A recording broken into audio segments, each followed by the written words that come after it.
o'sha kultivatsiya qilishligi ancha oldin tarixga borib taqaladi, ya'ni neolitik davrdan boshlab ekib kelingan. Uni yana boshqa ajoyib xususiyatlari, u qanaqa o'simlikku eksangiz, u qanaqa sharoitga bo'lsa ham chidab, o'zida o'sha ehtiyotlilik bor. Qanaqa u qurg'oqchilik bo'ladimi yoki kasallikka chidamlik yoki o'sha xususiyatlariga borligi bilan bu alohida o'ziga diqqat jalb qiladi. Asosan o'sha ya'ni 3 oyda unib, urug' bergani uchun uni 1 yilda 2 marta ham ekib hosil olishimiz mumkin.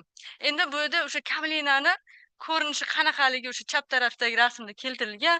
Asosan bo'yi genotipga qarab 35 santimetrdan 100 santimetrdan oshadi. Keyin u asosan sariq gullaydi.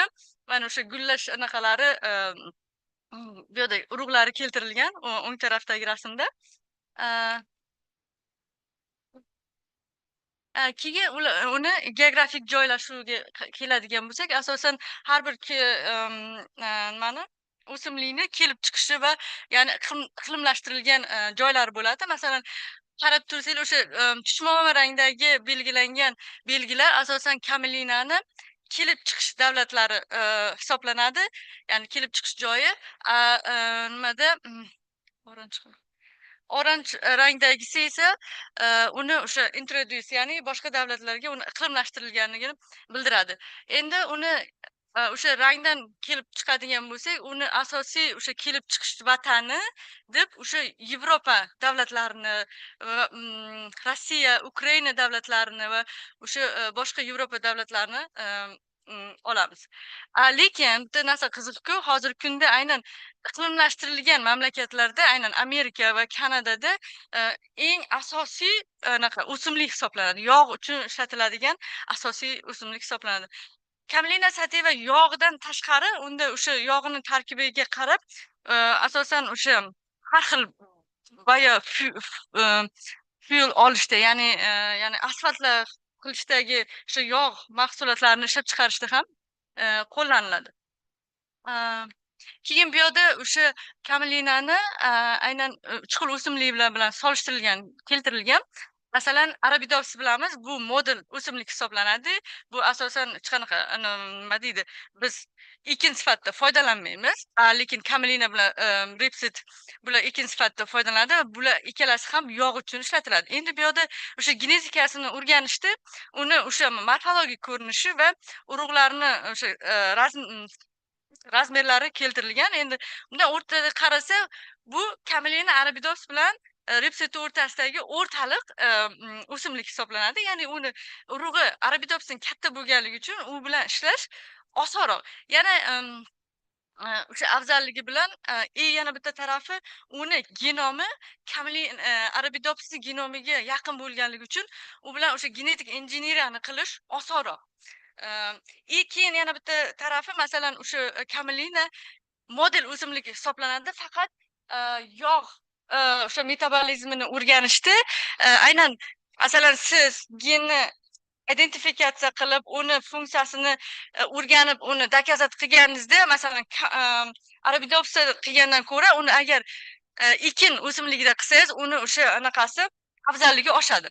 Demak, o'sha kamelina aynan ekin o'simligi uchun model hisoblanadi.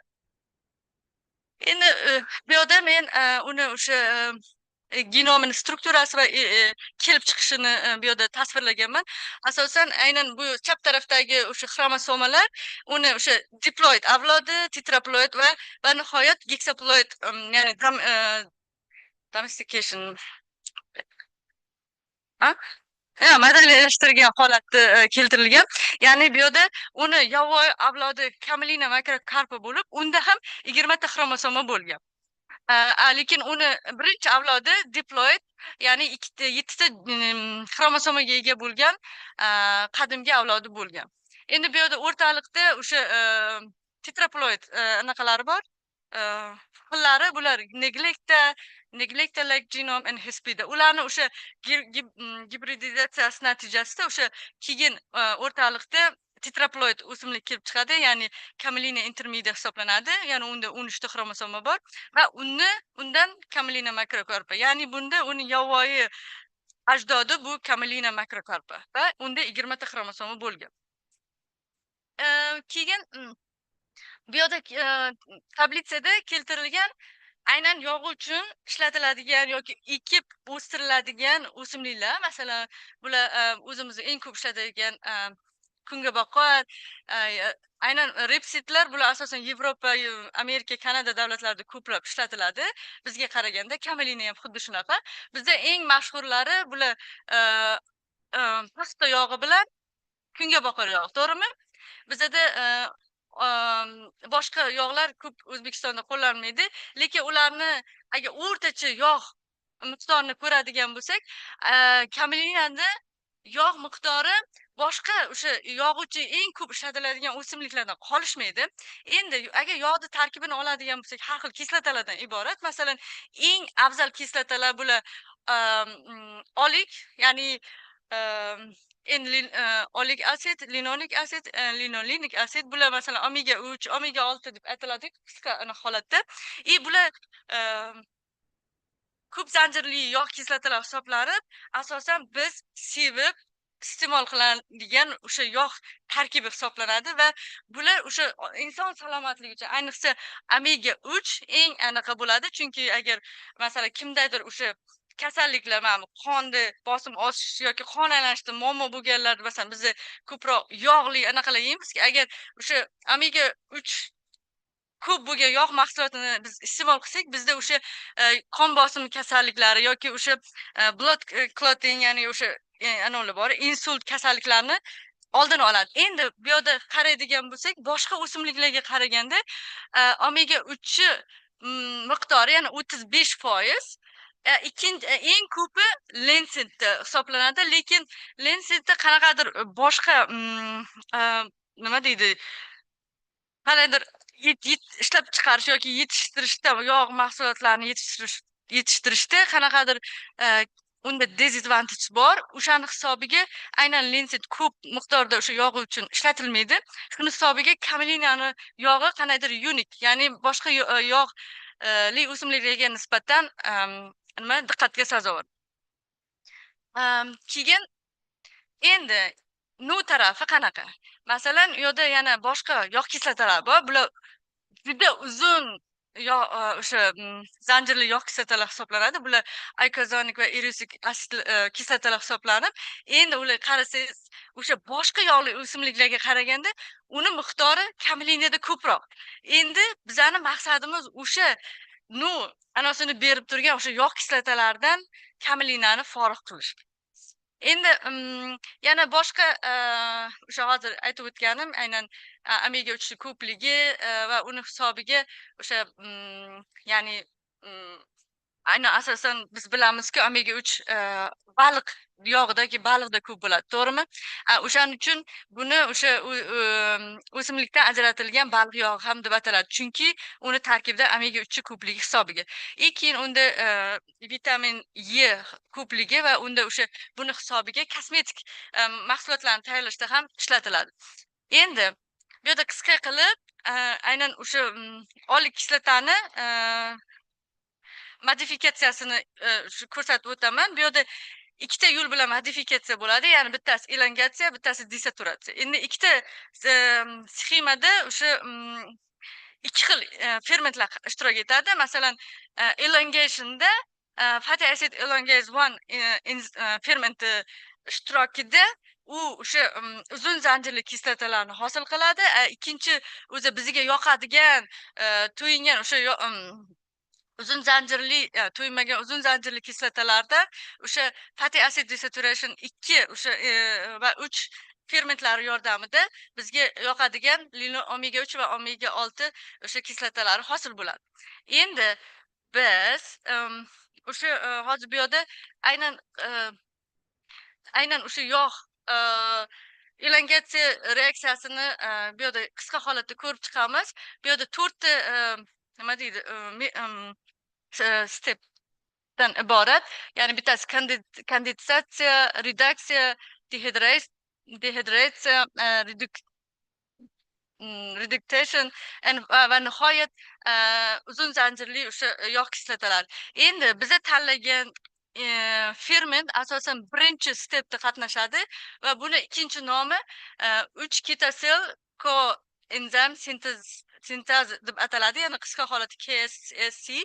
Ya'ni biz mana shu genni faoliyatini o'chirib qo'ymoqchimiz, chunki bu gen o'sha birinchi boshlanishdagi o'sha yog'ni hosil o'sha uzun zanjirli yog'larni hosil qilishdagi birinchi stepda qatnashgani uchun agar biza birinchi blokni o'chirib qo'ysak, уже bo'ldi. Keyingi stepda mexanizmlar bo'lmaydi.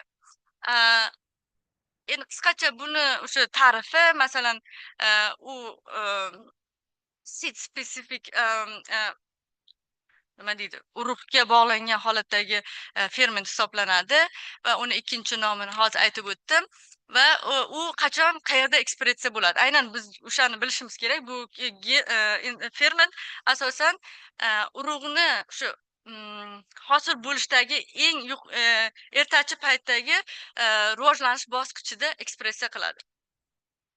Endi bizani nima qilamiz, strategiyamiz aynan o'sha elongatsiya anaqa mexanizmini biza o'chirib qo'yish va buni natijasida umuman o'sha juda uzun zanjirli yog' kislotalaridan forig' bo'lish va uni hisobiga omega 3 va omega 6larni miqdorini ko'paytirish. Endi tasavvur qiling, agar bitta yog' kislota ikki tarafga qarab oqyapti, siz bitta joyni blok qilib qo'ysangiz, u bir tomonga oqadi.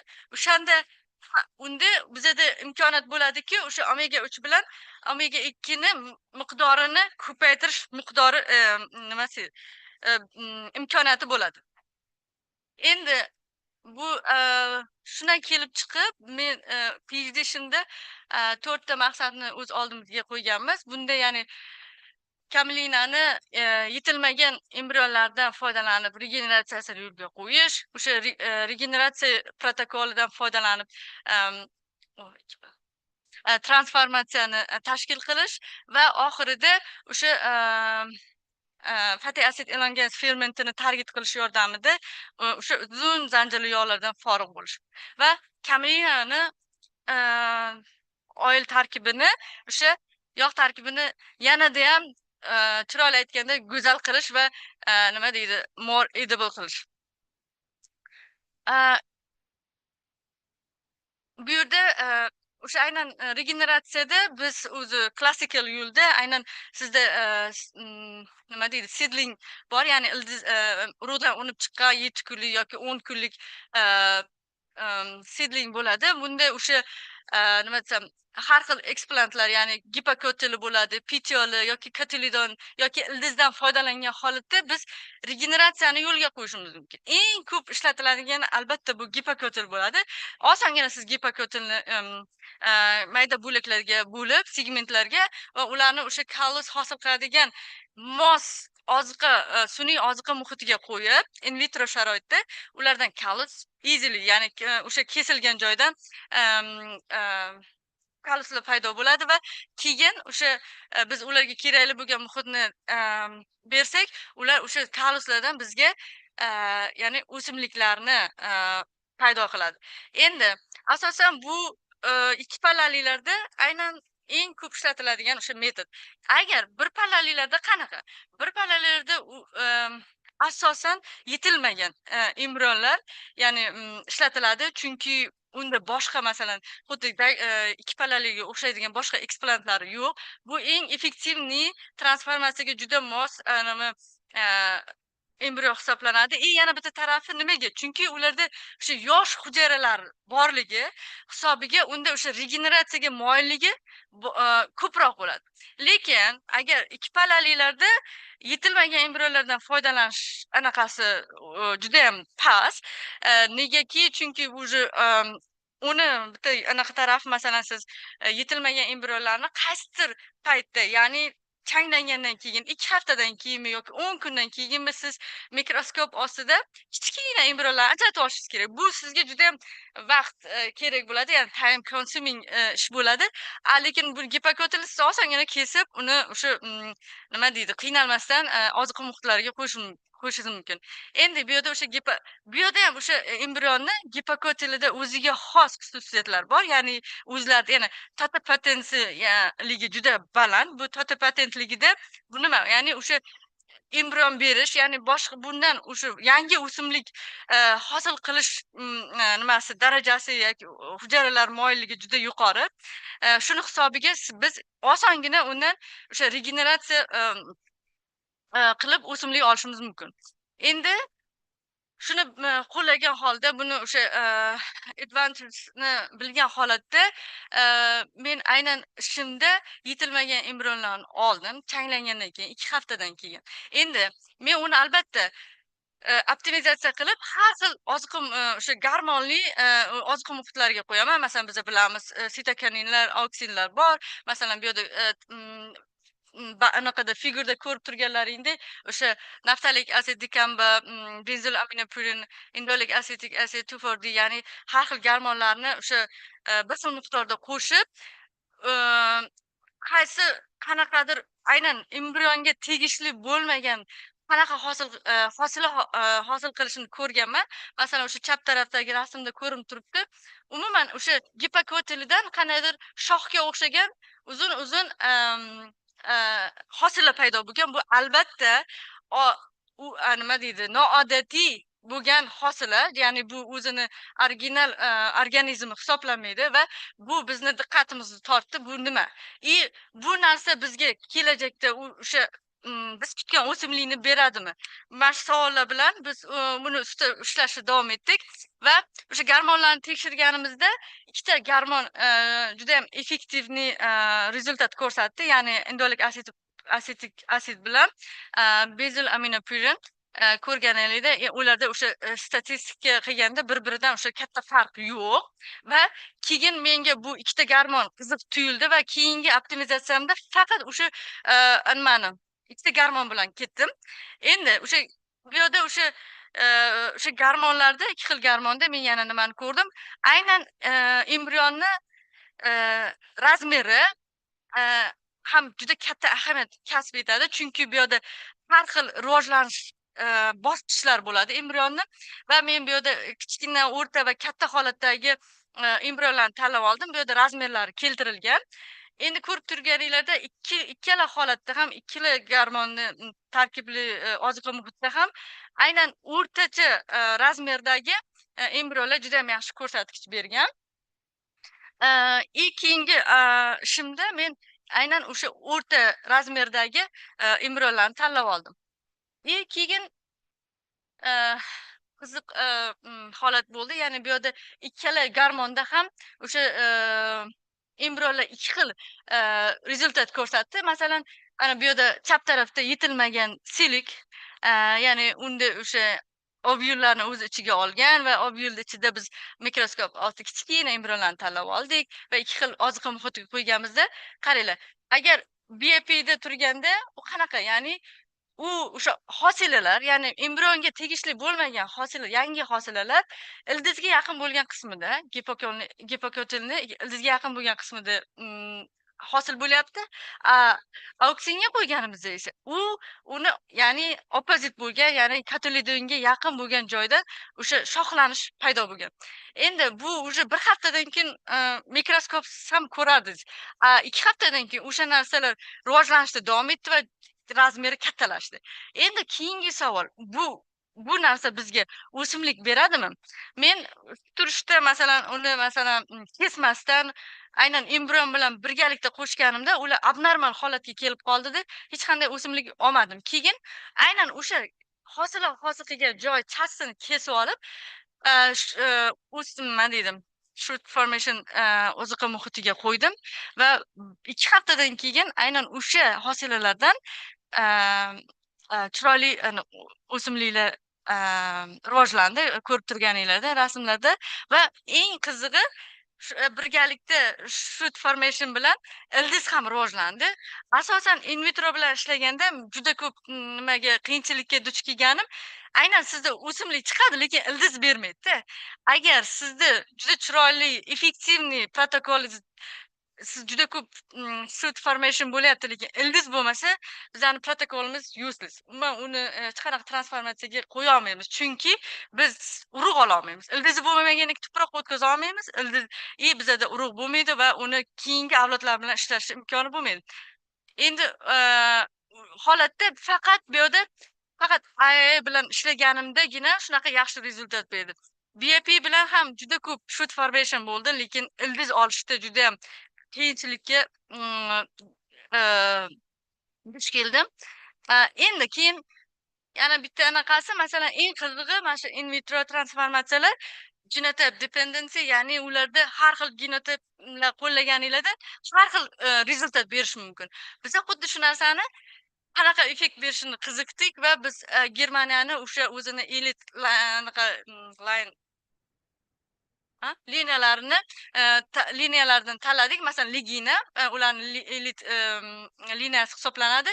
Agar BAPga qo'yganimda xuddi o'sha oddiy o'sha oldingi liniyaga o'xshab, ya'ni o'sha hosillar urug'ga yaqin, ildizga yaqin joyda hosil bo'ldi. AIga qo'yganimda esa aynan o'sha struktura hosili, yangi hosil bo'lgan hosili butun gipokotilni qoplab oldi. Ko'rib turganinglarda. Bu judayam qiziqda. Bu qanaqa, даже ba'zan bu turishi anaqaga ham o'xshaydi, ba'zan ajdarhoni ham eslatgan. Tansaga tushayotgan balerinani eslatgani uchun buni balerina culture deb qo'yganmiz. Bu lekin bitta anaqada prize ham yutib olgan. Biz buni photo competitionga beruvdik, keyin 3-o'rinda olgan bu rasm. Endi keyin bitta narsa, aynan biz bilamizku, in vitroda regeneratsiyada biz metall yoki umuman fizический ta'sir qilib unga zarar yetkazsak, jarohat qilsak, o'sha jarohat bo'ladi, o'sha aynan ko'proq o'sha hosillarni hosil qilishiga stimulyatsiya bo'ladi. Ya'ni men o'shani jarohat yetkazish uchun ignani oldim, o'sha endi qiladi. Shpris ignasi bor, meditsinada qo'llanadi o'sha ignani uchi va keyin ballistic particle, ya'ni shooting, ya'ni bombardment transformation qildim, lekin bunda faqat gold ya oltin zarralarni o'zini qo'lladim, without DNA, chunki bu yerda men faqat oltin zarralari bilan gipokotilni zararlab aynan o'sha hosil qiladimi yo'qmi shuni ko'rmoqchi bo'lganman. Endi kontrolimda hech qanaqasiga nima zarar yetkazmadim, jarohat yetkazmadim. Endi grafda ko'rib turganinglarda bu yerda jarohatlangan o'sha nima deydi, eksperimentda biz ko'proq o'simlik oldik, anaga solishtirganga qaraganda. Nima deydi, zararlanmagan o'sha kontrolga nisbatan.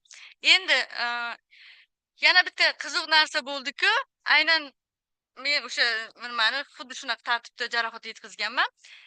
O'sha jarohatlangan eksplantlarda, embrionlarda mana shunaqa somatik embrion rivojlandi. Lekin bu ahyon-ahyonda ko'zga tashlandi. Lekin menda ikki xil qanaqadir bir vaqtda o'zida ikki xil rivojlanish, ya'ni somatik embriogenez yoki oddiy organogenezga o'xshagan rivojlanishni ko'rdim. Endi bu haqda keyingi slaydlarimda yana chuqurroq to'xtalaman. Bu albatta juda qiziq. Endi keyin bu yerda cell biology ham bo'lgan, ya'ni bu yerda nimaga biz cell biology qildik? Chunki aynan hosili hujayra gipokotilni qaysi qavatidan kelib chiqyapti savolni shunaqa qo'ydikda. Chunki biz uni o'sha qayerdan kelib chiqishiga qarab agrobakteriyani transformatsiya qilishiga bizda ideya paydo bo'ladi. Chunki agar chuqurroq bo'lsa, biz balkim transformatsiya qilish qiyinroq bo'lar, yuzada bo'lsa balki bizga osonlik qilar.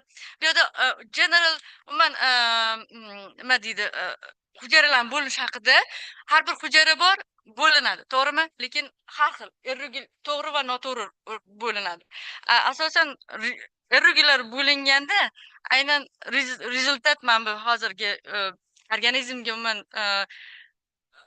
tegishli bo'lmagan, masalan o'sha saraton hujayralariga o'xshagan hujayralarni keltirishda o'sha aynan noto'g'ri bo'linish hisobida bo'ladi. Bu yerda ikki xil bo'linishni tushuntirilgan, ya'ni anticlinal va preclinal bo'linish. Bu bittasi hujayrani eniga o'sishiga yordam bersa, bittasi bo'yiga o'sishiga yordam beradi. Endi bu yerda mana shu anaqa mm, kamelinani o'sha cross section qilib kesib, uni o'sha nimada mikroskopda ko'rganmiz va belgilab sariq anaqalar bilan belgilaganimda o'sha mm, bo'linishlarni bu yerda ikki xil, ya'ni antiklinal va preklinal bo'linishni men bu yerda ko'rsatib o'tganman va o'sha bo'linish qayerda bo'lyapti? Aynan yuza qismida, epidermis va epidermisni tagidagi o'sha korteks qismini o'sha birinchi hujayra qavatida bo'linish paydo bo'lyapti. Endi bu kelib chiqishi mumkinki, demak, uni o'sha kelib chiqishi yuza qavatda, ichkarida emas. Endi rezultat shuni ko'rsatdiki, masalan, birinchi o'sha hozir ko'rib turgan rasmiyada faqat kontrolda olganman. Aynan birinchi shuni anaqadan ajratib olib, embrionni ajratib olib, birdaniga uni staining qilib, kesib ko'rganimizda biz nimani ko'ryapmiz? Ya'ni faqat o'sha mayda qoramtir jigarrang o'sha nima nuqtalarni ko'ryapmiz. Bularni biza transmission elektron mikroskopda ko'rganimizda bular o'sha lipidlar ekanligini biz aniqladik va lipidlar eng ko'p tarqalganligini va bu qaysidir miqdorda kraxmallar ham borligini bildik. Endi bu nimaga sabab? Chunki baribir qachondir u anaqani urug'ni hosil qiladi va unda yog' to'planganligi hisobiga va yog'li o'simlik bo'lgani hisobida biz lipid donalarini juda ham ko'p ko'rdik va nima ko'rishimiz mumkin? Bu yerda hech qanaqasiga bo'linish ketayotgani yo'q. Biz o'sha hujayrani yosh va yadroni o'rtada joylashganini ko'rib turibmiz. Bu yerda hech qanaqa qanaqadir noodatiy bo'linish hech narsa ketmayapti. Keyin yana bitta kontrol qilib oldik. Masalan, o'sha embrionni faqat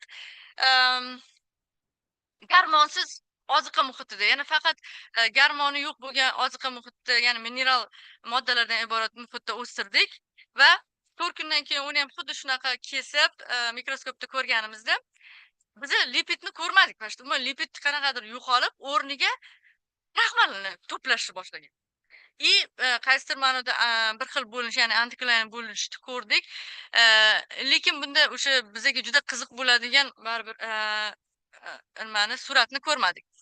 Endi eng qizig'i bu yerda, chunki aynan o'sha BP qo'shilgan oziqa muhitini ko'rganimizda biza o'sha bo'linishni, umuman noodatiy suratni ko'rdik. Ya'ni qarab, birinchi holatda ko'rganinglarda aynan epidermis qismida buzilish, ya'ni ular nimanidir shakllantirib yuzaga keltiryapti va qanaqadir hosilani hosil qilishga harakat qilyapti. Biz uni yaqinroq ko'rganimizda aynan bitta hujayrani 4 ga bo'linganini ko'rishimiz mumkin. Sizga ko'rinyaptimi? Ya'ni bitta hujayra ikki tomonlama, ya'ni gorizontal va vertikal holatda bo'lingan va o'sha aynan lipid donalarini aynan bo'linayotgan chasti o'sha ko'proq to'planayotganini ko'rishimiz mumkin va yana qaysidir ozroq miqdorda o'sha kraxmallarni ham to'planishini ko'rishimiz mumkin. Xuddi shunday anaqani biz o'sha IA containing oziqa muhitida ham ko'rdik. Bunda ham o'sha epidermisni buzilishi va nima deydi, hujayralarni bo'linishi. Lekin bitta tarafi, men nimani ko'rishim mumkin, ikkalasida farq nima desa, ikkalasida ham почти bir xil proses, bo'linish, ya'ni o'sha faqat lipid donalarini kerakli joyda to'planishini ko'rishim mumkin. Lekin bitta farqini nima ko'rdim? Bular sal BP containing oziqa muhitiga qaraganda sekinroq bo'linishni boshladi. Va shuni hisobiga biz aniq hujayra qayerdan boshlab bo'linganini ko'rish mumkin. Masalan, o'sha 3-rasmda pastdagida aynan epidermisni tagida nima boshlangan? Hujayra bo'linishi boshlangan. Demak, bundan kelib chiqadi-ku, aynan o'sha hosilani, yangi hosilani rivojlanishi faqat o'sha epidermis va epidermis tagida subepidermisdan kelib chiqqanini ko'rishimiz mumkin. Bu yerda to'g'ridan-to'g'ri solishtirilgan rasmda aniq farqni ko'rishingiz mumkin. Aynan kontrolda lipidlarni juda ko'pligi va bo'linish, hech qanaqa bo'linish yo'q. Ikkinchi holatda no lipid, lekin kraxmallarning ko'payishi. Ikkinchi holatda esa 3 bilan 4 bir xil, lekin bittagina farqi ular o'sha IA containing oziqa muhitida aynan slow grow, nima deydi? sekinroq rivojlanishi, bo'linishi va qaysidir ma'noda kraxmal bilan lipidlarni ko'pligini ko'rishimiz mumkin. Lekin buni qanchalik farqliligini men hisoblamaganman, lekin faqat o'sha mana shu rasm asosida. Endi yana bitta narsaga qiziq bo'lgan menga tarafi aynan bu rivojlanish qanaqa rivojlanish? Asosan in vitro regeneratsiyasida ikki xil asosiy bo'linish bor. Ya'ni rivojlanish bu organogenez yoki somatik embriogenez deyiladi. Lekin somatik embriogenez haqida biz juda ko'p eshitganmiz. Bu juda ham qanaqadir somatik embriogenez bo'lsa sizda juda ham ajoyib protokol, transformatsiya ishlashi ham ehtimoli juda katta. Menga aslida sizda umuman qanaqa rivojlanish bo'lishidan qat'iy nazar siz o'simlik olyapsizmi? Ba'zan aytadi, nima rivojlanish bo'lishini bilishing farqi yo'q deydi. Lekin menga qiziq bo'ldi va shuning uchun men aynan masalan 12 kunlik oziqada turgan embrionlarni biza nima deydi, serial section chiqdi. Ya'ni har bir ikki makronda kesib, ularni keyin 3D model qilib, ularni yana tiklab, assemble qilib, ularni o'sha nima qismini, nima tomir qismini ko'rishni nima qildik. Bu yerda nimaga? Chunki qaranglar, agar somatik embriogenezda shunaqa rol borki, agar somatik embriogenez bo'lsa, hosil bo'lgan hosilani tomiri ona hujayrani tomiriga qo'shilmagan bo'ladi deydi. Somatik embriogenez organegizda chapasi, ya'ni uni hosil bo'lgan hosilani tomiri ona hujayrani tomiriga qo'shilgan bo'ladi. Endi bu yerda demak bizada ko'rinib turibdiki, yashil bular o'sha hosilani tomirlari, qizil esa o'sha embrionni, ya'ni ona organizmni tomiri hisoblanadi. Endi biz ko'rib turibmiz, demak bu yerda no connection, ya'ni hosilani tomiri hech qanaqasiga ona hujayrani tomiriga qo'shilmagan, ular alohida va mustaqil hayot tarzida yashaydi. Endi qiziq, bu narsani xuddi shunday IA containing dagi o'simliklar eksponatlarda ham ko'rdik. Lekin bitta narsani bu yoqqa namuna qilib ko'rsatdim. Bu yerda ko'k rangli o'sha tomir bu kotilidonniki, ya'ni kotilidon asosan original o'sha ona hujayraga tegishli bo'lgani uchun uni tomirlari ona hujayrani tomirlariga qo'shilgan. O'shanda hozir biz aniq farq ko'rishimiz mumkin. Hosila, yangi bo'lgan hosila, ya'ni umuman alohida narsa, hech qanaqasiga embrionga tegishli emas, shuning uchun uni qon tomiri alohida. Buni xulosa qilib, bizda shuni xulosalashimiz mumkinki, ya'ni har bir o'sha boshqa gormonlarga nisbatan IA va BAP o'zini yaxshi effektiv ko'rsatgani bilan boshqa gormonlardan ustunlik qildi. Ularni anaqasini ko'rganimizda nima deydi? Kelib chiqish hujayrasini, to'qimasini yoki hujayra qatlamini ko'rganimizda subepidermis bo'lganligini aniqladik va ularni tomirlar qismi ona hujayrani anaqasiga tomirlar qismiga qo'shilmagan. Ikkinchi vazifam, demak bizada o'zi nima desam, ishonchli regeneratsiya protokoli ishlab chiqildi. Endi buni ikkinchi bosqichda aynan siz ishlab chiqqan protokol transformatsiyada qilganingizda ham xuddi shunday yaxshi ishlaydimi? Va buni javobini topish uchun nima qildik? Albatta, embrionlarni yana ajratib oldik. 2 haftadan keyin chaylangandan keyin uni oziqa muhitiga qo'yib pericultivation qilib oldim. Chunki agar pericultivation qilmasam, ajratib olganingizdan keyin ular shilimshiq, juda ham nozik, ular anoga chidamli emas, jarohatga chidamli emas, jarohat qilishingizga. Ular уже 3 kunda ular o'zini tutib oladi, ya'ni yangi muhitga adaptatsiya qiladi. Siz bemalol unga jarohat yetkazish mumkin. O'sha jarohat yetkazgandan keyin birdaniga o'sha agrobakteriyali suyuqlikka o'tkazib, vakuum yordamida o'sha agrobakteriya suyuqligini bosim berib, o'sha nima jarohat yetkazgan to'qimalarga agrobakteriyani kirgizishga harakat qilganmiz.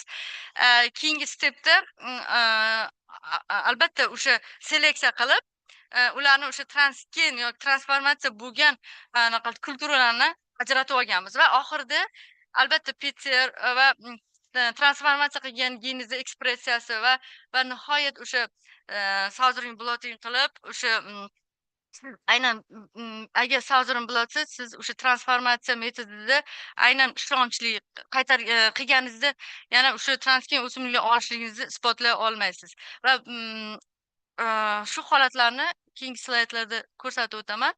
Aynan bu yerda o'sha jarohatni nimaga qanday muhimligini aytib o'taman. Masalan, transformatsiya qilganimizda 3 kundan keyin o'sha tepadagi rasmda aynan o'sha GFPni signalni biza aynan nima desam, jarohat qilgan joylarimdagina ko'rinyapti. 7 kundan keyin ko'rganimizda o'sha 7 kunda o'sha noodatiy hosilalarni hosil qilyapti va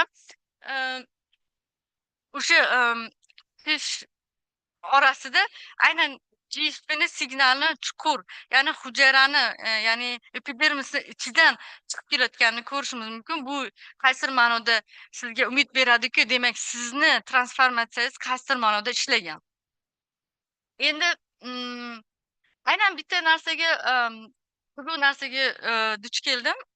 Odatda ko'p holatda deylik, mayli odatda ko'p holatda siz transformatsiya qilganingizdan keyin anavi antibiotiklar, selection markerlar ularga o'sha transformatsiya bo'lgan kulturaga negativ ta'sir qiladida, ularda уже rivojlanish yoki o'simlik hosil qilish effektivligi juda ham tushib ketadi. Menda bo'lsa teskari bo'ldi. Agar o'sha transformatsiya bilan, ya'ni agroinoculation bilan jarohatni bir vaqtda olib borsam, o'sha olinadigan o'simliklar soni kontrolga nisbatan 4-5 marta yuqori. Bu judayam nima deydi, hayratlanarli. Nega unaqa bo'ldi? Odatda bunaqa bo'lmaydi. Endi buni javobini ko'rsanglar, aynan mana bu embrion menimcha 1 oylik o'sha bir transformatsiyadan keyin 1 oydan keyin sizlar o'sha hujum bo'lib ko'p hosil qilgan bitta o'sha ona embrionda ko'plab embrionlarni ko'rishimiz mumkin. Bu somatic, endi somatic embryo like structure deymizmi yoki somatic embryo, bu kelajakda mana shu hujum embrionlar bizga ko'plab o'sha o'simliklar olishimizga sababchi bo'ldi. Keyin albatta bunda ham o'sha genotiplarda o'sha aynan qanday reaksiyasini ko'rish uchun boshqa o'sha elit liniyalarni ham ko'rdik va ko'rib turganinglardek har bir o'sha liniyalar o'sha juda ham yaxshi ishladi va men har bir genotipdan men transgen o'simlik ololdim. Yana eng qizig'i men 2 xil hygromesin konsentratsiyasini ishlatdim. Odatda bular o'sha negativ ta'sir qilib o'sha ana o'sha nimalarni o'sishini pasaytiradi. Lekin eng qizig'i men yuqori konsentratsiyali hygromesin ishlatganimda menda naborot ko'p o'simlik olib va ko'p transgen o'simliklar chiqdi. Albatta ba'zan o'sha stresslar, ya'ni ortiqcha stresslar balkim aynan bizga bizni foydamizga ishlashi mumkin ekan. Aynan buni ko'rishinglar mumkin. O'sha qanchalik o'sha transformatsiyadan keyin menda juda ko'p o'simliklar olganimman. Ya'ni menda juda ham yetarli o'simliklar bo'lardi-ku, PCR screening qilib, aynan transgen emasligini aniqlash uchun. Keyingi etapda albatta anaqa keyingi avlodga sizni transformatsiya qilgan geningiz keyingi avlodga o'tiradimi yo'qmi o'shani bilish uchun albatta keyingi avlodlarni tekshirishimiz kerak. Buning uchun bizda albatta antibiotiklardan foydalanishimiz kerak. Masalan, hygromesin bu yerda, chunki bu meni o'sha konstruksiyamda hygromesin o'sha selection marker hisobida ishlatilgan va men har xil konsentratsiyalarni ko'rganman va o'sha o'simliklarni o'sishlik qobiliyatiga qarab urug'ni o'sha har xil konsentratsiyali hygromesin muhitida men va tanladimku 40 milligram litr balkim qandaydir ma'noda optimal konsentratsiya bo'lib, men faqat transgen T1 avlodlarini ko'rishim mumkin deb o'yladim va menimcha to'g'ri qaror bo'lgan. Chunki bu yerda o'sha rasmda ko'rganinglardek chap tarafda aynan o'sha konsentratsiyali hygromesin muhitida faqat non-transgen, ya'ni kontrolni qo'yganman. Ko'rib turganinglardek ular germinate qilgan, lekin keyinchalik o'sishda davom etolmagan. Keyingi rasmda transgen o'simlikni avlodlarini qo'ygan, urug'ini qo'yganimda aynan ko'ryapsizlar, o'sgan va o'smagan o'simliklarni ko'rishimiz mumkin. Aynan o'sha agromesinga chidamli bo'lib o'sishda davom etgan seedlinglargina biza keyin uni nimada konfocal mikroskopda aynan GFPni signali bor yo'qligini ko'rganmiz. Faqat biza o'sha aynan o'sib chidagangina o'simliklarda biz GFP signalini oldik va keyingi o'sha anaqalarda GFP signali yo'q, o'solmaganlarda va o'z-o'zidan ko'ryapsizki, bu yerda segregatsiya ketyapti. Ya'ni 9tasi o'sib, 11tasida уже anaqa transgen emas.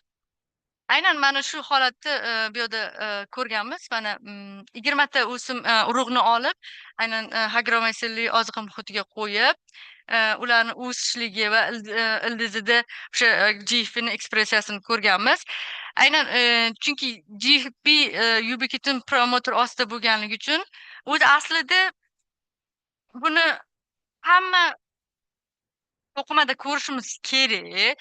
Chunki ubiquitin o'shanga moslashgan, lekin biza bu yerda faqat ildizda. Nimaga? Chunki men bu o'simlik urug'ni men yorug'da o'stirganim uchun unda o'sha yashillik bor va yashil o'sha xlorofillar nima deydi?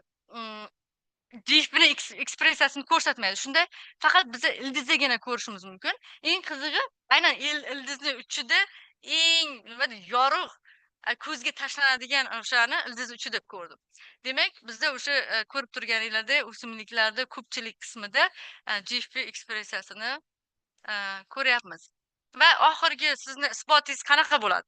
Mana shu isbotlarsiz siz transformatsiya metodi ishlab chiqqanman deya olmaysiz. Chunki bu narsalar sizni aynan reliable, ya'ni ishonchli transformatsiya metodini ishlab chiqqanligingizni ko'rsatadi. Bu yerda oxirgi ishim Southern blotting analizi bo'lib, aynan TDN copy numberlarni ko'rganmiz. Ko'rib turganinglarda menda 2 xil, ya'ni bitta TDN copy number va 7-8tagacha o'sha bir vaqtda o'zida multiple o'sha TDN copy raqamlarni ko'rishimiz mumkin.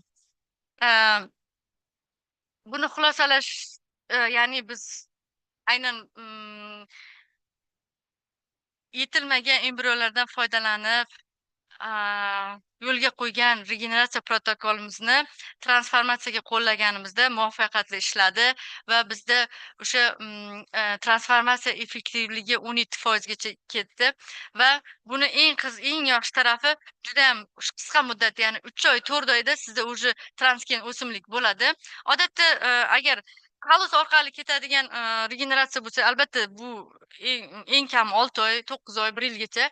Menda kalus bo'lmaganligi uchun to'g'ridan to'g'ri regeneratsiya bo'lgani uchun juda qisqa muddat nima qildi va har bir o'sha ishlatgan 3 ta genotip ham transgen o'simlik ola oldim. Demak, ya'ni boshqa metod anaqaligi ham nima deydi, qo'llasa bo'ladi boshqa genotiplarga ham.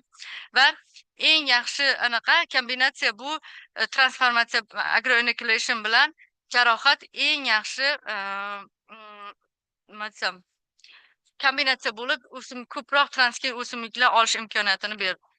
Endi oxirgi anaqam mavzu nima desam, ishim zadaniyammi bu yerda o'sha aynan o'sha transformatsiya metodini yo'lga qo'ygan holatda biza tanlagan o'sha EFI1, ya'ni fatty acid elongase 1 fermentini funksiyasini o'chirishida va bizada gen sekvensini olganimizda o'sha bizada bitta uzun ekzondan iboratligini ko'rdik va o'sha bitta ekzondan biz bitta guide RNA tanlab oldik. Biz bu yerda target motif ham deb ataymiz. Target motif deganda aynan guide RNA bilan PAM uchastkasi bo'ladi.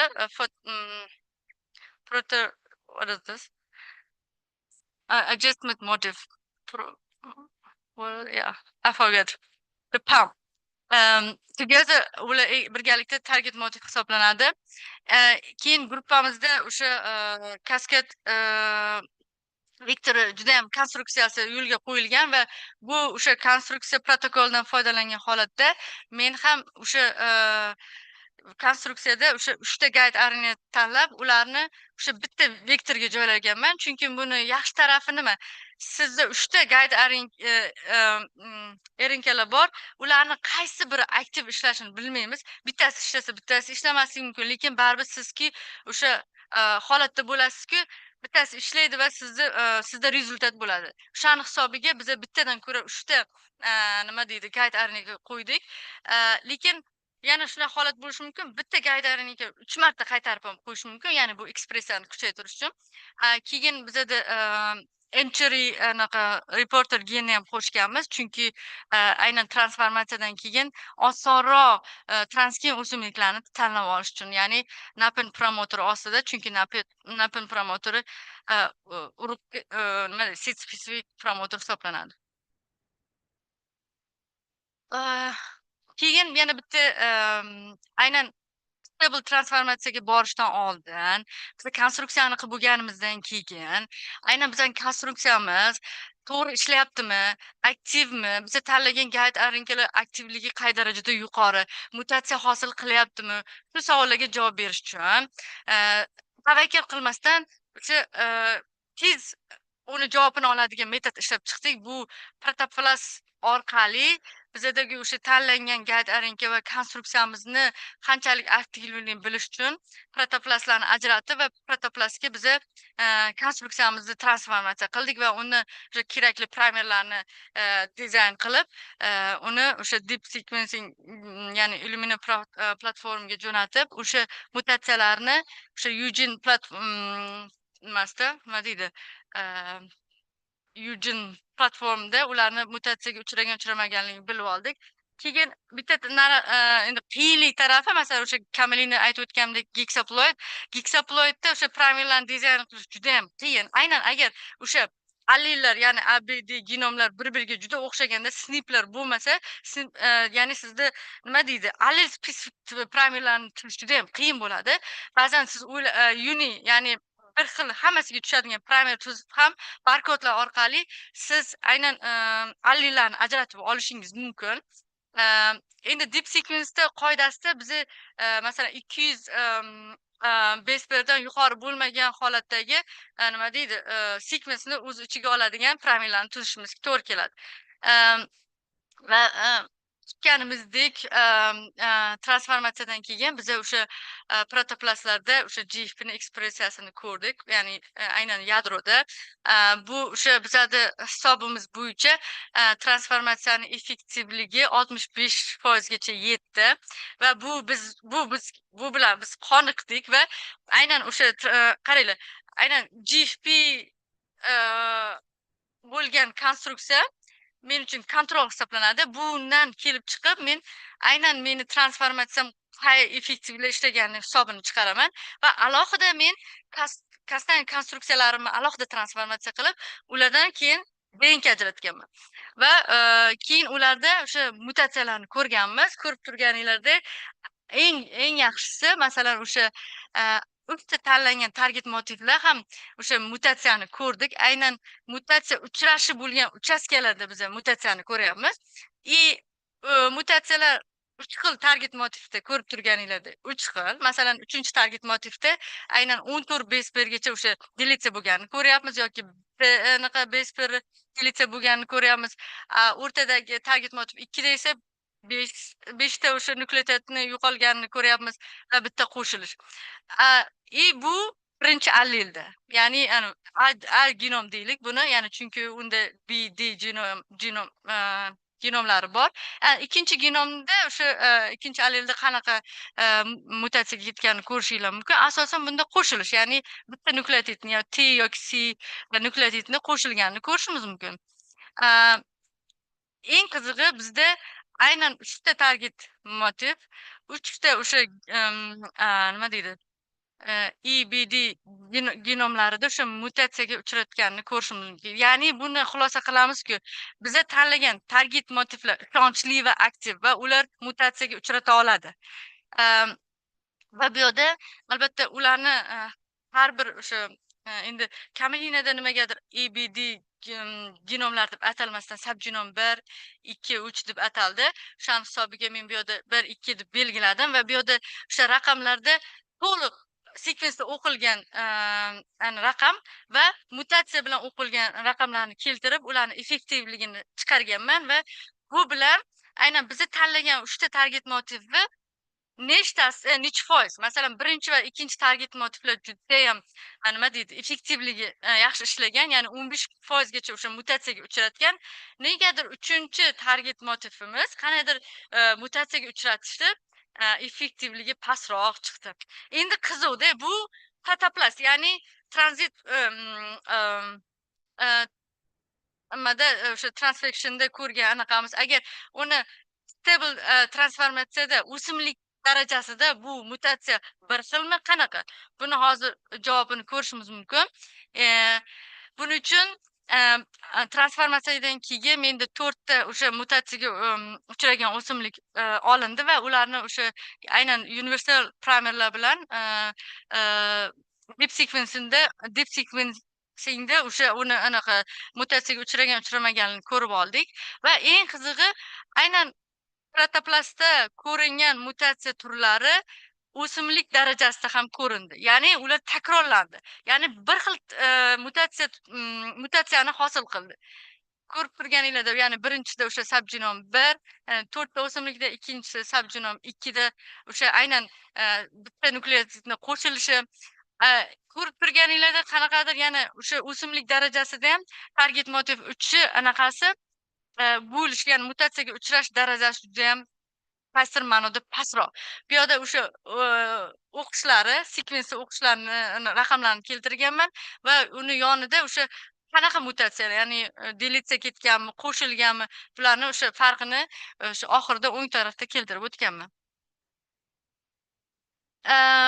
Endi bu yerda o'sha ya'ni o'simlik darajasida target motivlarni foizini hisoblab chiqqanman. Ko'rib turganinglardek, aynan target motiv 1 bilan 2 o'simlik darajasida ham 50% dan yuqori ko'rsatkichda juda ham yaxshi effektivlik bergan. Target motiv 3 ko'rib turganinglardek, o'sha o'simlik darajasida ham o'sha past effektivlikni bergan. Endi asosan masalan, endi o'sha mutatsiyani nima desam, foiziga qarab ularni heterozigota mutatsiyami, gomozigota mutatsiyaligini aniqlashimiz mumkin, ya'ni deep sequence natijasida. Lekin masalan Sanger sequence'da hech qanaqa foiziga qaramaymiz. Aynan uni o'sha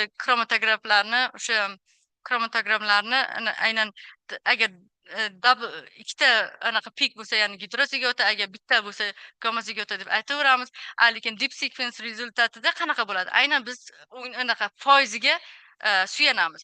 Bu yerda asosan literaturada keltirilganda, masalan, agar mutatsiyani effektivligi, mutatsiyaga uchrash anaqasi 25% bo'lsa, uni asosan ba'zan ko'p holatda o'sha kamera bo'lishi mumkin yoki wild type ham bo'lishi mumkin, chunki keyingi avlodga berilmaydi yoki bo'lmasam heterozigotik mutatsiya ham bo'lishi mumkin. Lekin 25% dan 75% ga bo'lgan o'sha mutatsiya foizida biz to'liq aytishimiz mumkin, bu heterozigota o'simlik hisoblanadi. 100% bo'lganda, ya'ni gomozigotali mutatsiya deb ataymiz. Asosan o'sha T0 yoki o'sha T0, ya'ni birinchi olgan o'simligingizda ataydigan bo'lsak, ularda gomozigotali mutatsiyaga uchragan o'simlik olish ehtimoli menimcha juda ham past, mumkin emas. Faqat o'sha gomozigotali mutatsiyaga uchragan o'simliklarni keyingi avlodlar o'sha segregatsiyalar orqali biz tanlab olishimiz mumkin. Endi mana bu yerda aynan bittasi, masalan 30A nomli o'simlikni keyingi avlodini deep sequencing rezultatini qo'yganman va bu yerda o'sha o'qish foizliklari, mutatsiyani o'sha o'qish foizliklari ko'rib chiqilgan. Ko'rib turganinglarda o'sha aynan uni avlodida biz o'sha gomozigotali mutatsiyani ko'rishimiz mumkin. Ya'ni gomozigotali mutatsiya faqat o'sha target motiv 1 bilan 2 da hosil qilgan va har bir subgenom 1, 2, 3 da. Lekin bitta target motiv 3 anamizni nima deydi, umidimizni buzib, Ya'ni o'sha, 3-chi anaqa target motiv o'sha gitrozigotali bo'lgan mutatsiyalarni hosil qilgan. Shuni hisobiga biza aynan bu transformatsiya o'simliklardan biza va keyingi avlodga men tekshirmadim. 2-chi avlodda men, gamazigotali, mutatsiyaga uchragan to'liq o'simlikni ololmadim. Keyin bu yoqda bitta mana bu anaqani tushuntirib o'tib ketay.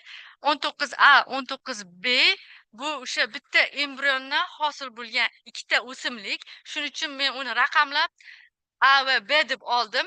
Ba'zan shunaqa holat bo'ladi. Masalan, A, B, V, G, D, ya'ni 5 tagacha o'simlik olganman.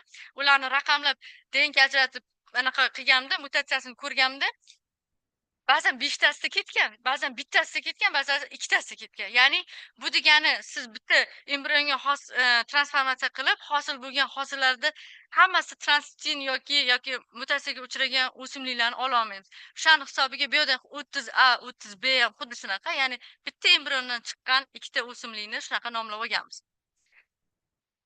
Keyin biz boshqa transformatsiya CB7 eksperimentdan biza gamazigotali mutatsiyaga uchragan o'simliklarni oldik. Buni o'sha anaqasi mutatsiya turlari bu yerda slaydda keltirilgan. Eng qizig'i qanaqa menda juda ajab kutilmagan anaqa mutatsiyani biza aniqladik, lekin aniqlash juda ham qiyin bo'ldi. Chunki mana birinchi o'sha target motiv bilan 3-chi target motiv o'rtasi o'sha 1100 1200 nukleotidni o'z ichiga olsa, aynan o'sha nima deydi, o'sha uchastka aynan kesiladigan joydan shunday kesilib, ya'ni mana bunaqa chappachasiga turib qolgan. Ya'ni buni anaqa deyiladi, reverse, ya'ni inversion bo'ladi.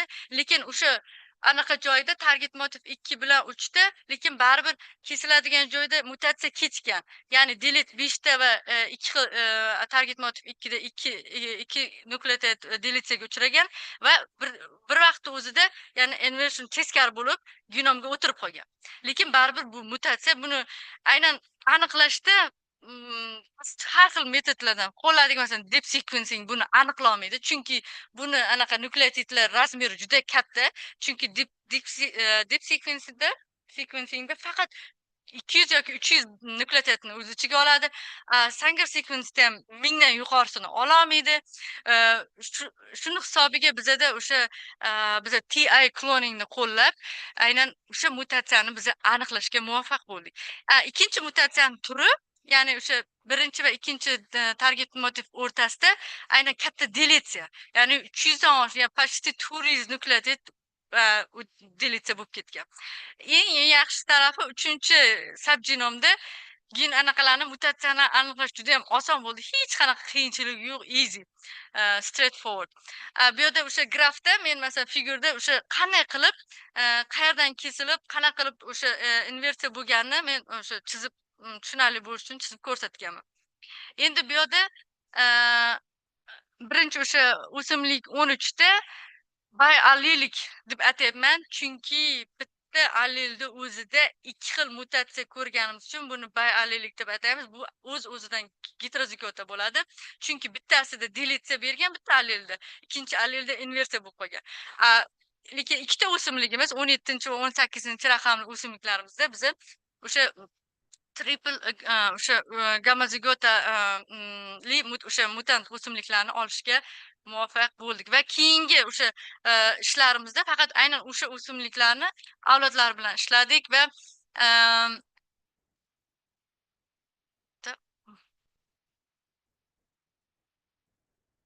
ya'ni o'sha avlodlarni tekshirganimizda ham o'sha nima deydi, o'sha mutatsiyalarni biz yana takrorlanishini ko'rdik. Keyin yana bitta inversiya qayerda o'sha yuzaga keldi. Target motiv bilan 2 va 3 o'rtasida ham juda katta bo'lmagan, ya'ni 833 nukleotidni o'z ichiga olgan o'sha anaqa nukleotidlar, ya'ni inversiyaga uchrab, o'sha teskari o'tirib qolyapti. Va o'sha qisqa holatda ularni o'sha eng ko'p qo'llanilgan yoki uchragan o'sha mutatsiya turlarini namuna sifatida bu yerda keltirganman. Keyin eng oxirgi holatda albatta javob, savol qaysi bo'ladiki, aynan mutatsiyaga uchragan gamazigotali o'simliklarda o'sha aynan yog' miqdori qanaqa modifikatsiya bo'ldi. Bu yoqda ko'rib turganinglarda o'sha aynan gamaziga o'tali mutatsiyaga uchragan o'simliklarni ildizida urug'idan o'sha yog'ni ajratib ularni darajasini ko'rganimizda biz aynan juda uzun zanjirli yog' kislotalarini umuman kontrolga nisbatan juda kamayganini almost zero kamayganini ko'rdik. Endi eng yaxshi tarafi aynan bizga foydali bo'lgan omega 3, omega 6 va olik asidlarni significant o'sha nima kontrolga nisbatan o'sganini ko'rdik. Ya'ni bizni o'sha oldimizga qo'ygan strategiyada o'sha biz o'ylagan gipoteza ishladi. Ya'ni biz if1 shuni elongation mexanizmini o'chirdik va buni hisobiga bizda aynan poliunsaturic kislotalarni, ya'ni omega 3 bilan omega 6 ni miqdorini ko'payganini ko'rdik. Ya'ni biz nima oldimizga qo'ygan hamma vazifalarni step by step bizni o'sha nima kutilgan darajada muvaffaqiyatli tugatdik. Endi bu yerda o'sha biza protoplast transfection transformatsiyasini yo'lga qo'ydik. Bu asosan transformatsiya effektivligi 65%gacha. Biz tanlagan har bir o'sha target motivlar juda ham yaxshi aktiv mutatsiyaga uchratdi. Faqat target motiv 3 ga nisbatan target motiv 1, 2 lar juda ham effektivli aktiv mutatsiyaga uchratdi. Keyin eng qizig'i biz protoplastda ko'rgan mutatsiya turlarini biz o'simlikda ham bir xil ko'rdik.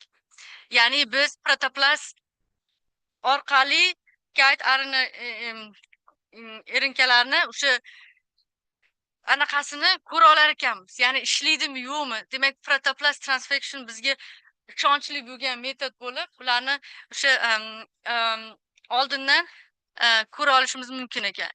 Keyin o'sha oxirida biz bir vaqtda o'zida 3 ta guide erinkalarni transformatsiya qildik va ular aktivli o'sha mutatsiyalarni hosil qildi. Mutatsiya effektivligi 7% ni tashkil qildi va biz o'sha T0 olingan mutatsiyalar keyingi avlodlarga berildi. Biz to 4-avlodgacha tekshirdik biz mutatsiyalarni. Biz va o'sha bir xil mutatsiyalarni ko'rdik. Yeah, and finally o'sha 4-avloddagi o'simliklarda biz eng o'sha juda kam nima deydi uzun zanjirli yog' kislotalarni juda kamayganini almost 0% ga ega bo'lganini ko'rdik. Bu o'sha rasmni aynan zashita bo'lgan kunim o'sha zashitamni rasmlardan olib qo'ydim. Ya'ni 7-aprel shu yilning 7-aprelda himoya qildim Hanover universitetida. Bu meni gruppam. Men bu yerda bir 7 yildan oshiq ilmiy faoliyat olib bordim.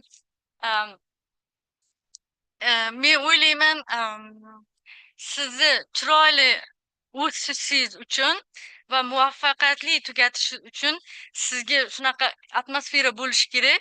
Sizni har doim qo'llab-quvvatlaydigan, atrofingizda mehribon, har taraflama sizni tushunadigan odamlar bo'lmasa, o'sishingiz juda ham qiyin. O'shaning uchun men o'ylayman, men eng yaxshi gruppada PhD qilganim deb o'ylayman.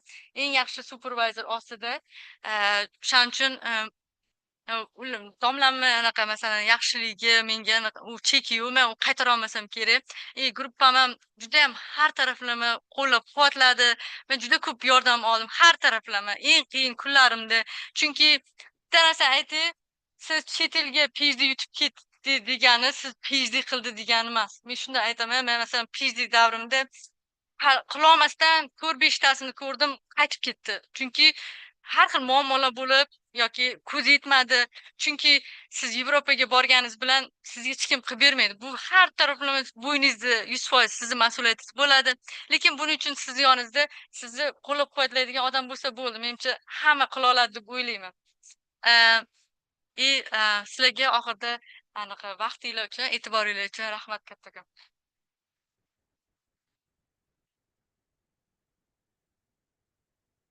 Savolinglar bo'lsa, bemalol hozir.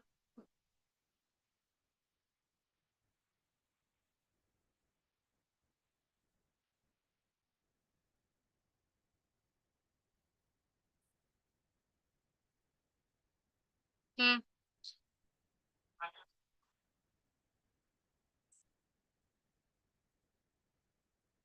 Aha.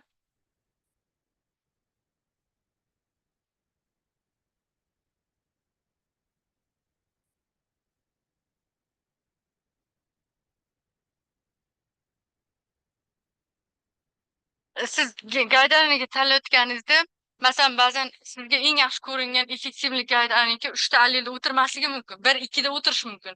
Lekin aynan B yoki A genomidagi o'sha anaqasi yetishi mumkin. O'sha yerda siz mutatsiyaga uchrasangiz, genni funksiyasini o'zgartirib qo'yishingiz mumkin. Chunki aynan anaqalarda qaysidir genni o'sha anaqa eng asosiy anaqasi ekspressiyasi A yo B genomda o'tirgan yoki C genomda o'tirgan bo'ladi.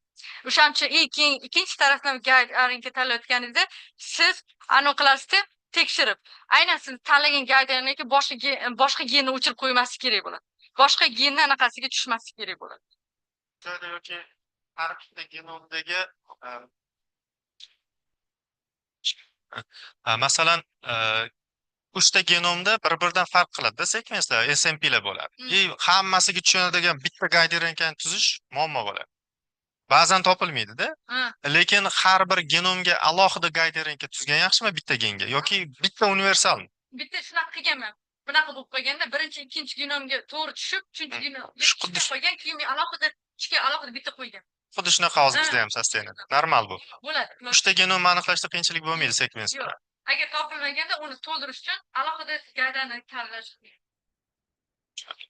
Endi men bu bug'doy genomi haqida gapirdim. O'ziga xos kompleks murakkab genom. Nima deb o'ylaysiz? Qaysi transformatsiya metodi efficiency yuqoriroq? Agrobakteriya, jingan yo boshqasi? Biologik transfer only way to get. Chunki men bizani laboratoriyada faqat aynan bug'doy bilan arpada transformatsiya yo'lga qo'yilgan. Arpada yengilroq, lekin bug'doy masalan meni shu kursdoshim rashta qilganda 1000 TLgacha o'simlik tekshirib bitta ham ikkita transfer olgan bilaman. O'ta tekshirgan. Juda masalan professionalniy anaqada odam va effektivligi juda farqli. Va bug'doydagi qiyinroq. Chunki arpada chiroq yaxshiroq deb o'ylayman, arpada. Sura ingliz tilida ham bersam zerikib qoldim. What do you think about the plant special plant genotypes by each crops? For example, we know the golden promise in barley, Chinese spring in wheat. Yeah. Yeah. What do you think about the screening of our local varieties for regeneration efficiency? I think it's only way to get to know which genotype is working well. We need to innovate test. So because so far we haven't done yet this work, so we don't know. But there are like model like extensions which really works very well for transformation. In a way, for example, Slow White, Cadenza, and others, I don't remember, but there's like 5 or 6 genotypes that can work for transformation. But in our local genotypes, I don't know. I think maybe once we have a solid transformation method and so we can try it in other local, but using the model genotype. Thank you. Thank you very much.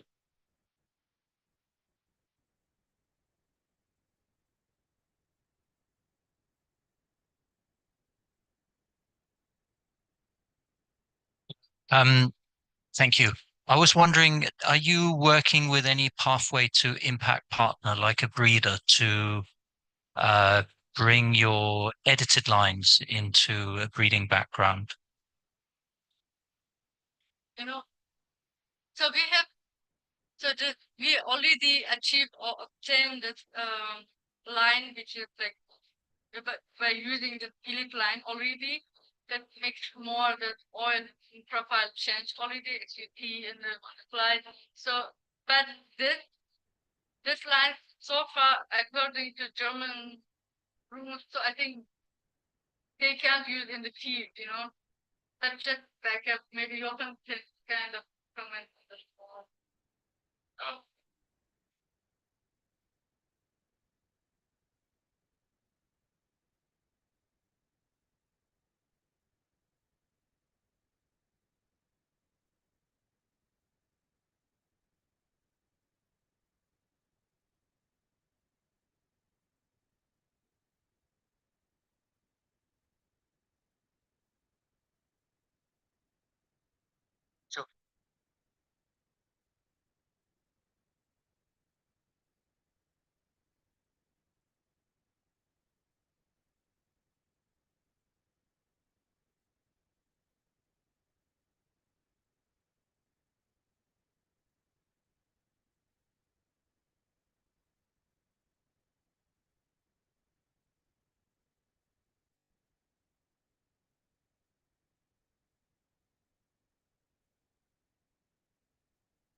Avvalambor assalomu alaykum. Men hozir ilmiy ishimda anaqa kungaboqar bilan ishlayotgandim. Shunga hozir Kavelina Sativa ham yog' bo'yicha model organizm sifatida masalan yaxshi anaqasi bo'lgani uchun kungaboqarda основной mana yog' miqdorini oshirish bo'yicha CRISPRda o'rganish olib bormoqchiman. Sizdan savolim anaqa protoplast transformation haqida tushuntirib o'tdingiz hozir. Shu protoplastga transformatsiya. Shu kungaboqarda qanaqa mos keladimi yoki efficiency anaqa bo'ladimi deb so'ramoqchi edim. Kungaboqar bilan qo'llab ko'rsam. Savolingiz tushundim. Menimcha chunki u narsani qo'llasa bo'ladi. Chunki har bir nima deydi? O'zimlik turida siz qo'llab bu narsani hech qo'shing, chunki hech qachon qo'llamasdan turib yo'q bo'lmaydi deb aytolmaysiz. Tekshirib ko'rasiz, ya'ni negativ rezultat bo'lsa ham bu rezultat hisoblanadi. Demak, ishlamadi. Lekin ko'p holatda protokollarni ajratish oson deb o'ylayman, transformatsiyasi ham. Chunki Arabidopsda juda ham yaxshi protokol bor. Arabidops protokolni oddiygina o'zgartirib, har bir boshqa o'simlik turlarida ham qo'lladim. Uni aytmoqchi edim, hozir esimga chiqdi. Hozirgi anaqada bu hozirgi ish faoliyat yuritayotgan laboratoriya, ya'ni o'sha Michigan davlat universitetida joylashgan, ya'ni Suri, ya'ni meni o'sha hozirgi rahbarimning nomi va shuning uchun Relab deb ataladi. Va nimagadir men o'sha haligacha tushunmayman, o'sha Michigan davlat universiteti ichida Plant Resilience instituti bor, ya'ni unda 12 ta laboratoriyasi bor va o'sha meni rahbarim o'sha institut direktori hisoblanadi. Meni hozirgi vazifamda aynan o'sha anaqada Makka jo'xorida protoplastni nima qilish, izolyatsiyasi va transfection'ni nima edi? Tatbiq qilish. Keyin bizada o'sha nima deydi? Tanlangan transcription factor candidate transcription faktorlar bor va ularni mezga Makka jo'xoriga transformatsiya qilib, unda o'sha transcription faktorlarni genlarni regulyatsiyasini aynan o'sha ko'rish. Endi bunda oxirgi o'sha holatda ulardan RNK transformatsiya qilingan protoplastlardan RNKni ajratib, ularda o'sha ekspressiya bo'lgandan keyin o'sha RNK nima deydi? Ulardagi transcription faktorlarni genini ekspressiya labelini o'sha darajasini tekshirish. Ya'ni bu o'sha hozirgi kundagi meni vazifam. Hozir qisqacha aytib o'taman, ya'ni osongina o'sha Makka jo'xorida transformatsiyani o'sha yo'lga qo'ydim. Bu ham o'sha nima desam, aynan Germaniyada men gruppamda o'sha olgan bilim va ko'nikmalarim yordamida o'sha tez bu narsani yo'lga qo'yishga ulgurdim. Keyin masalan o'sha nima desam, aynan bizada candidate transcription faktorlar bor va uni oldiga aynan biza solishtirish uchun bizga albatta pozitivniy transcription faktorlar kerak. Ya'ni pozitiv transcription faktorlar bular allaqachon anaqa adabiyotlarda juda yaxshi tasvirlangan, xarakterlangan va ularni target genlari alohida nima deydi, xarakterlangan aynan transcription faktorini tanlashimiz kerak. Adabiyotlarda kelib chiqib aynan GB1 transcription faktorini tanlaganman. Chunki u aynan mezofil, ya'ni protoplastlarda ekspressiya berar ekan. Keyin aynan biza RNKni qaysi paytida ajratishni bilish uchun time course eksperiment qilganmanda, aynan har bir 3 soatda genni o'sha GFP signal orqali o'sha chunki o'sha konstruksiyada transcription faktor bor va unga biza ana uni GFPni ulab qo'yibmiz. Aynan uni ishlashini GFP bizga ko'rsatib beradi. Aynan GFPni ekspressiyasi orqali biz aynan o'sha transcription faktori anaqa ekspressiyasini taxmin qila olamiz. Aynan ko'rib turganingizda 3 soat, 6 soat, 9 soat, 12 soat, 15 soat, ya'ni ularni ekspressiya darajasi nima qilgan? O'zgarib boryaptimi rasmda? O'sha rasm asosida ularni farqini ko'ryapsizlarmi? Ya'ni ulardagi intensity, ya'ni signal intensity va transformatsiya bo'lgan o'sha signallarning raqami oshib borgan. Va biz keyinchalik qaror qildikku, aynan 12 soatdan keyin menimcha bemalol biza RNK ajratib, uni o'sha RNK sekvensiga jo'natib, ular o'sha bu o'sha target mana bu kandidat transcription faktori aynan genlarni ekspressiyasini ko'rish mumkin. Ya'ni bu 12 soatdan keyingi men aytaman juda muvaffaqiyatli bo'lgan transformatsiya ataladi. Aynan buni men o'sha yana aytaman, o'sha gruppamdan olgan bir bilimimga suyangan holatda bu daraja o'sha nimani tezda nima deydi yo'lga qo'ydim. Xursand bo'lsangiz ko'rsataman.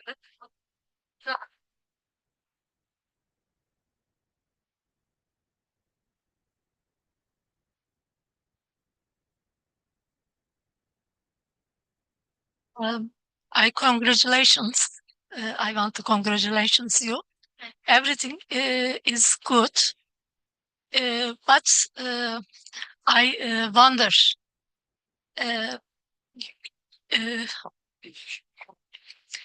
Your presentation, you see, you give us oleic acid, linoleic acid, erucic acid percentage. So for two rapsid for your plants. Yeah. But it is very harmful, this ratio, very important ratio. Human health is, we don't want this ratio because it is very harmful. So if FAT2 gene inhibitate, turn into the oleic acid, linoleic acid mechanism, it's inhibit. So your residue and you reduce fatty acid consumption. It is a good result for breathing. All study is everything is good, but I wonder what about erucic acid ratio?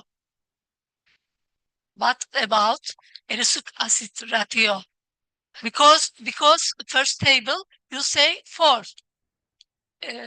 If it is reduced under the 2, so it is not using only commercial cosmetics industry. Also, we use in gıda industry.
Nice, but not the most important thing. And the society has a big gap in omega-3 fatty acids, and they are extremely healthy. And we have too less of that in our food, and this is much more important also for your face and your skin than any cosmetics. And therefore, we didn't care on that. So we wanted to have an oil which is extremely healthy, and we produced it. And what was actually not explained by Bano, unfortunately, is that we increased the omega-3 proportion of the fatty acids. Bano reduced her success to the reduction of erucic acid, which is nice. But much more important is the increase of the proportion of alpha-linolenic acid. Yeah, and you see it here. See 18.3. We have in all accessions a significant increase in this proportion. And in our, at least mid-European food, this fatty acid is underrepresented, and therefore we have health problems. And we want to counteract that, making food more healthy.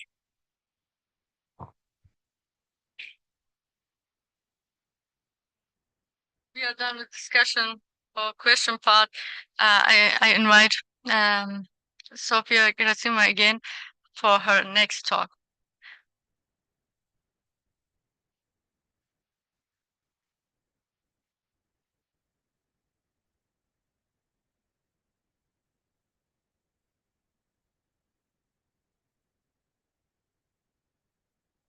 Thank you very much.